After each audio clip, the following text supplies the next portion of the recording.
local history, local culture, local events, your community. This is the Joe Kelly Show.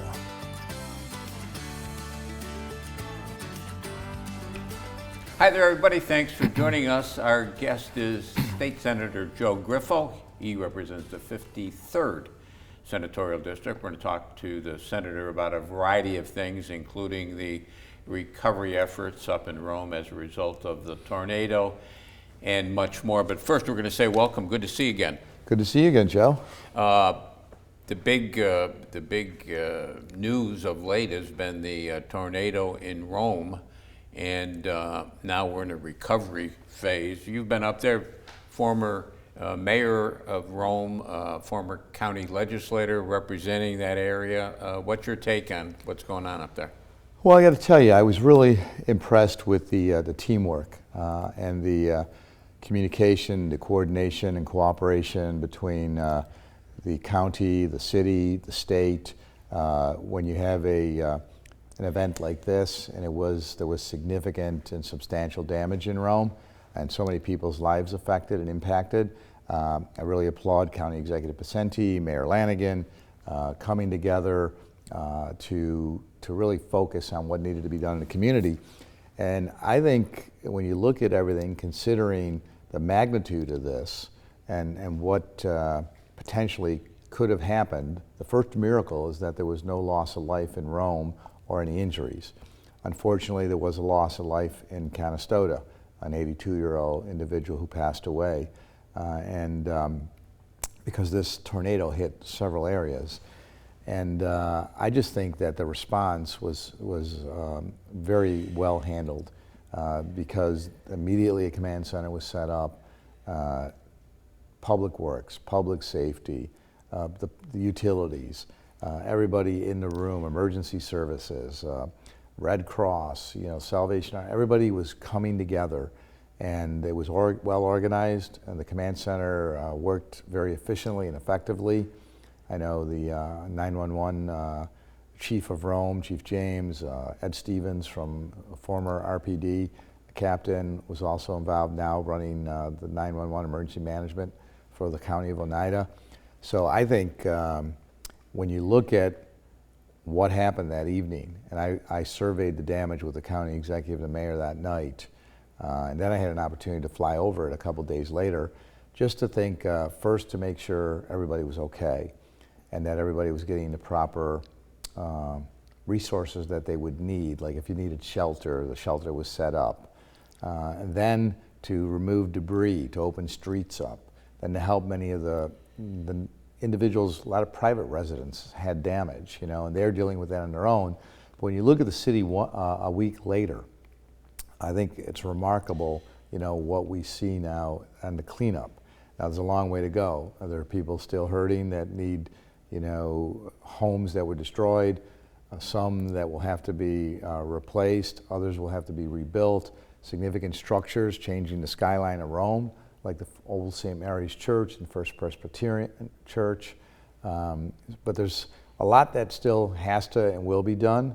But I think it's amazing, first and foremost, that there was no injuries and loss of life. And then secondly, the response and the way the city has really picked itself up and beginning to see a return to normalcy within a week. You had the governor come in as well. Yeah, absolutely, and we appreciate the governor's quick response. She was on the phone with the mayor and the county executive that afternoon. I had spoken to a number of the state agency heads that were involved, the State Emergency Management Office, the Department of Homeland Security, Department of Transportation, the New York State Police. The Superintendent of State Police was on the ground here. So again, this was one of those situations where we've seen extreme weather events, and now you're positioned and prepared to be able to respond. So we appreciate her coming, not only to survey the damage, but also her willingness to extend and to utilize additional state resources that will be necessary in the recovery efforts and the redevelopment efforts, including some state funds, which she indicated she would be willing to appropriate. So we're going to be working with her to make sure that's done, as well as the application that will be made to FEMA. The governor declared a disaster area. The county executive did likewise in the state of emergency and disaster, which qualifies you for Federal Emergency Management Agency funds, FEMA. We have to reach that threshold of 37 million, but I believe when you look at this from a regional perspective, I believe potentially that we should hit that target. Will the tornado that touched down in Canastota go into that?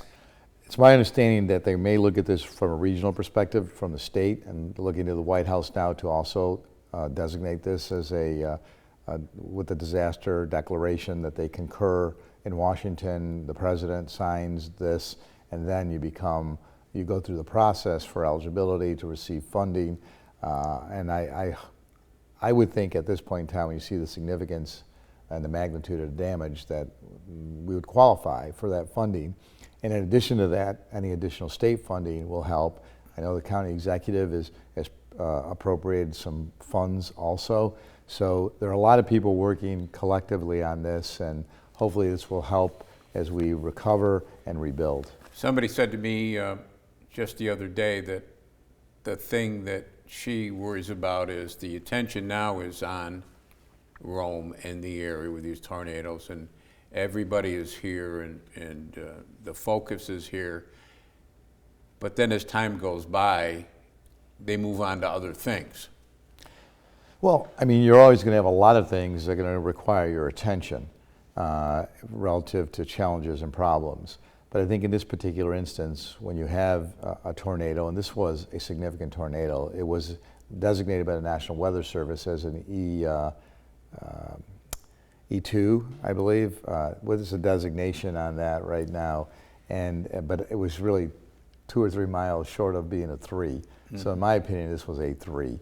And even though you have to follow the protocols that are established by the National Weather Service. So I think that you won't lose sight. The local officials, as I said, the local representatives are all working together. I know the county executive, the mayor, will be announcing even more initiatives and how they'll move forward in continuing the recovery and rebuilding. And we'll make sure from a state perspective, as a state delegation, that we continue to advocate and ensure that resources are available as necessary.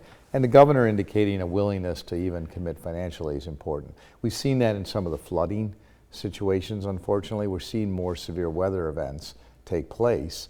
And as a result of that, how are we prepared, and not only to respond, but then later to deliver additional resources as needed. Before we go to break, do you still live in Rome? I do. Yes. Was your house damaged? No damage, fortunately, but we did lose power for a couple of days. The tornado path was kind of almost like it took a drive through the city, mm-hmm. coming from the south to the center core to the eastern peripheral parts of the city, and then on to Griffis Park. Yeah. It's just kind of a wild path that it took up and down. And you see that in the damage that was evident throughout the city, probably the most extensive in the southern part of the city. Some dramatic photos of that. State Senator Joe Griffo is our guest. We're talking about the tornado that touched down in Rome the other day. We'll be back. We'll be talking about a bunch of other things. Short break, right back.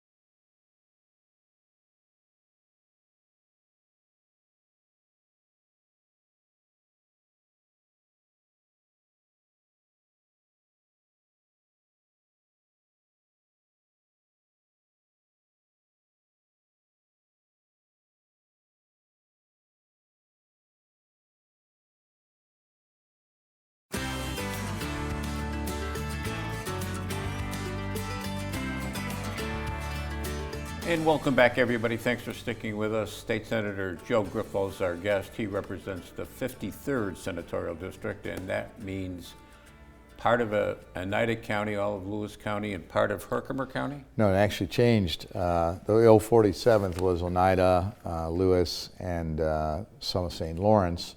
The 53rd now is involved in all of Oneida County, all of Madison County, the northern half of Shenango County, Oh, boy. and a sliver of Herkimer County, 3 towns, Litchfield, Columbia, and West Winfield in Herkimer County. And then, so that's basically, it's about 350,000 people. Do you in the like Senate. that configuration better? Configurations are always strange in redistricting, but yeah, it's manageable, and obviously I'm familiar with the central New York area, and having worked in various roles and capacities throughout my tenure in public life. So I think it's a good district, a lot of good people in the government as well as private sector. So, and it's manageable to get around. It was a 3-hour ride, over a 3-hour ride before up, and now it's cut in half at least. You used to have to go from Route 20 in the south up to almost maybe to the Canadian border. Yeah, absolutely, the Canadian border. Yeah. It was the Mohawk River to the St. Lawrence River. Yeah, that's geographic, a huge area. Do they try to keep those senatorial districts aligned in terms of population? They have to be aligned in population, but as you know, they were doing a lot of gerrymandering for a long time. But now with the Independent Redistricting Commission established by a constitutional amendment, which the people of New York expressed a desire to see this ending the partisan drawing of lines, this last time was really drawn by the courts. It was actually a master from Carnegie Mellon University in Pennsylvania, Pittsburgh, that came up and drew the lines that we're under now. Now the congressional lines changed a couple of times, so there's still politics that permeates the process, but it's at least a better approach than it had previously been. I see you every year at the Boilermaker. You come down and you have a good time with everybody else having a good time. But this year you played a role. What happened with the problem being able to give away beer down there? Well, you remember this in your role with one of my predecessors, Senator Donovan, who served this district for a long time. Sometimes they'll change laws, and when they first started this, I think my predecessor then, Senator Meyer, may have been involved in trying to get the brewery to be able to put the beer out, basically, because they're giving a product away for free, and they had to change the alcohol beverage control law to do that. So that was put in a provision of the law. As we began to basically eliminate a lot of the blue laws, which prohibited when you could sell and where you could sell and consume, last year, one of the last remnants was allowing convenience stores to be able to sell overnight on a weekend, which I agree with, that give them that flexibility. However, when that section of law was stricken, in order to give them that opportunity and ability, that's where this language for the Boilermaker was in. So our lawyers in the Senate identified it. Assembly had passed it, and then we in the Senate said we should amend this, but there wasn't a concurrence of how and when to do that. So we passed it. I voted no, but also said we need to fix this. And to their credit, in both houses and in a bipartisan manner, we said we would fix it, and we did this January. So we had to basically put insert a new couple of sentences into the alcohol beverage and control law, which allowed the brewery to be able to do this, and for the spectators and racers to all enjoy the post-race party. Does this have to be done again, or is it all set now? It's all set now. You have to apply for the permit through the State Liquor Authority annually. That's a normal process.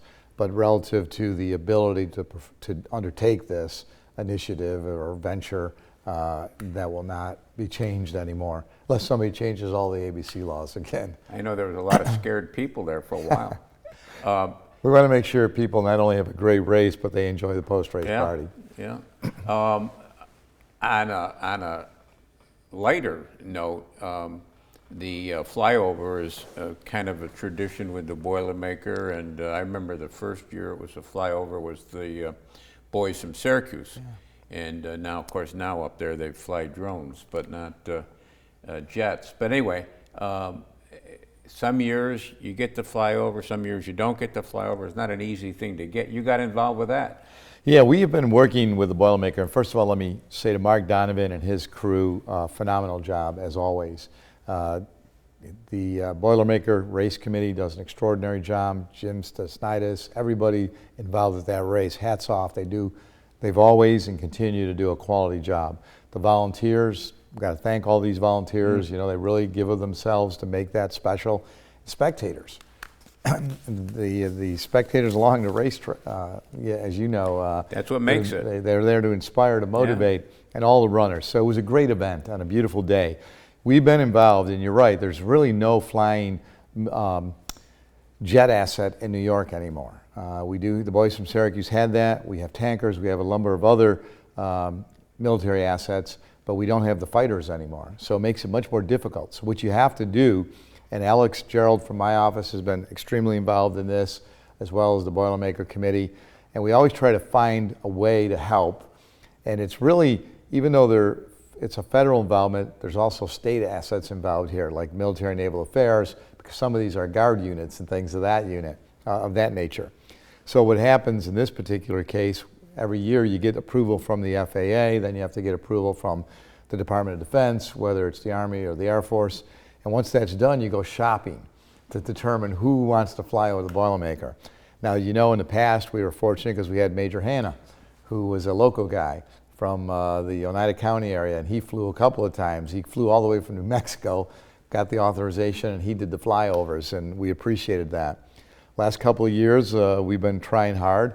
This year, we really did a great job in not only getting Air Force, but Army. So the flyover this year, with the help of Captain Haifa at the Eastern Air Defense Sector, Lieutenant Colonel Mowers out of Niagara Reserve, the Air Force Reserve, local guys, but also we care about the area and know how important this is to the post-race event. And you see these flyovers in big events, right? And this is a big event. You're talking about almost 100,000 people sometimes, right? 50,000 plus for sure. Yeah. And so we were able to get it all in place, and working as a team, you had a flyover from the Ohio Guard, from the Niagara Mobility Wing, and then the 10th Mountain Division. So that morning, and when that Star Spangled Banner was concluding, you had, what a great formation if you saw it, right? Yeah, The big KC-135 followed by the two fighters on both wings, and then followed by, I don't know if it was a Black Hawk, or I can't remember what came over there, Apache, but they came right by too. So you had the Air Force and the Army flying over the post race, and I know the crowd was really excited about that. Very low flying helicopters too, yeah. State Senator Joe Griffo is our guest. We're talking about a variety of issues, and we'll be right back. Short break. Right back.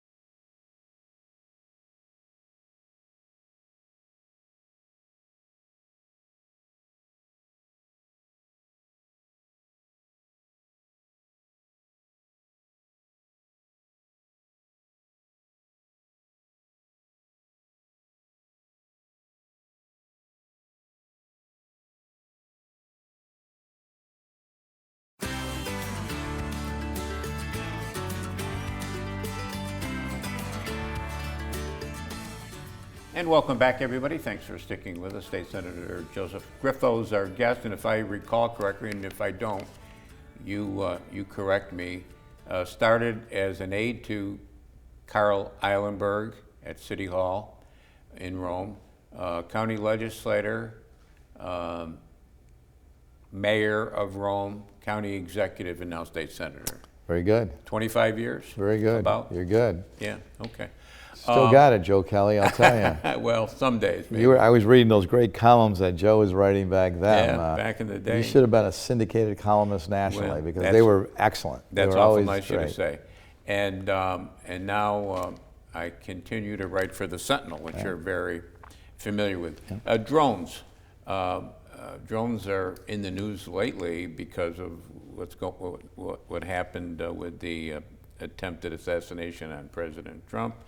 And they're talking about how they watch things with drones, and big drone influence here at Griffis, yes? Yeah, one of the, I think, 5 national sites that were identified by the FAA for the purposes of research, development, and use. And as you know, we have phenomenal facilities. In fact, you have the indoor dome where they could do indoor training as well as outdoor training. And they are going to play such a pivotal role. And there's going to be a lot of legislation to govern the use of them, because you have private individuals as well as governmental and commercial use for these drones right now. So it's kind of like we're having the discussions on artificial intelligence right now and its role. We'll see the same thing with drone. This is all new and sophisticated technology, and when used properly could be very helpful. I mean, whether it's over recently the tornado damage in Rome, or over big events, from a security perspective, they will and do play a significant role right now. And I know in this particular instance, state police have them, utilize them. In fact, Sergeant Only locally does a lot with that. The Sheriff's Department has them. In fact, the Sheriff had it up during a recent tornado and Rome and what was in the outlying areas. So yeah, they are very important. And it also talks about, from an economic perspective, what we do as a community. One of the things we've done, County Executive Pacini and myself, our colleagues in local and state government, have tried to position our community to take advantage of emerging opportunities economically. And this is one illustration of that. You know, when you have this federal designation, it's significant. So I think that's what we're trying and will continue to do, whether it's in the advanced manufacturing of drones, or if it's in chip fabs. And we have high tech here, Wolfspeed up in Marcy. So all of this, I think, is an opportunity for us to create economic opportunity by identifying the industries of tomorrow that will be useful and necessary. And as a result of that, how can our area take an advantage of that from an economic development perspective? The Wolfspeed has been a success story. I mean, it was a long time in coming, and a lot of people said it would get here, and it did. Yeah, it takes a lot of hard work, and you remember Steve DeMille, who we lost, this year, was a leader in that effort, along with the local officials that I've talked about here. Again, coordinating and collaborating and identifying, what we need to do and how we need to go about it, investing significant state funds, local funds to make sites shovel ready. Now we've got to ensure that you have the workforce. I mean, particularly when you look at Micron's potential on this region, not only in Onondaga County, but across this whole region. So there is, they have done extremely well, Wolfspeed. They'll continue to grow. Danfoss is on at SUNY Poly campus too. This is all different aspects and elements of economic development and creates economic opportunity for this region and for the people who live here. Are you ranking member on the Education Committee? On the Higher Education Committee, yes. Yeah. What's your take on the new president of SUNY Poly? I think he's going to get sworn in, I believe, on September 13th. It's Friday the 13th, and that's how I can remember that. And he's a great guy. I think he's very talented. I think he is already leaving a mark on SUNY Poly. Gets along with the faculty. The students seem to really like him. As I said, he's a bright guy, has a vision. Former Assemblywoman and Commissioner of General Services, Commissioner Roanne DeStito, was key in trying to attract someone of his caliber and talent. So I think he's going to do a good job, and look forward to continuing to work with him. The SUNY Poly, is it slated for any special funding, any special development? What's going on up there? Well, they'll continue to receive SUNY funding, but there are needs that they have that we've identified, and we'll continue to try to advocate. Such as? And engineering, building potentially, structure, some different and new buildings on the campus that can continue to expand some of the career options and majors and opportunities that will be created as a result of that. So you see it growing? I see the potential for growth there, yes. A beautiful campus. Phenomenal campus. And again, credit to you and Senator Donovan, because I know you were all instrumental in ensuring that SUNY campus, we've gone through a number of names, from SUNY UTICA Rome to SUNY IT to SUNY Poly, and I'm sure there may be a couple I'm missing right now. But there was a big, well, it was very controversial at the time. You know, you forget now, all those years ago, but there was they wanted it downtown, they wanted it here, Senator Donovan wanted it up where it is today. The easy, or not the easy pass, but yeah, I guess it's the easy pass, where you're going under the gantries. You identified a problem a while back. Has that problem been solved? I don't think it's been completely solved. Again, it's a technology issue. When they went to these systems now where there's no more toll takers and everything is electronic, we knew that there would be potential for problems. One of them is we've got to have reciprocal agreements with states, because if you're from another state and you choose not to, you want to evade the toll, it's possible. Even some of our residents sometimes do that. So they're starting to go after toll evasion.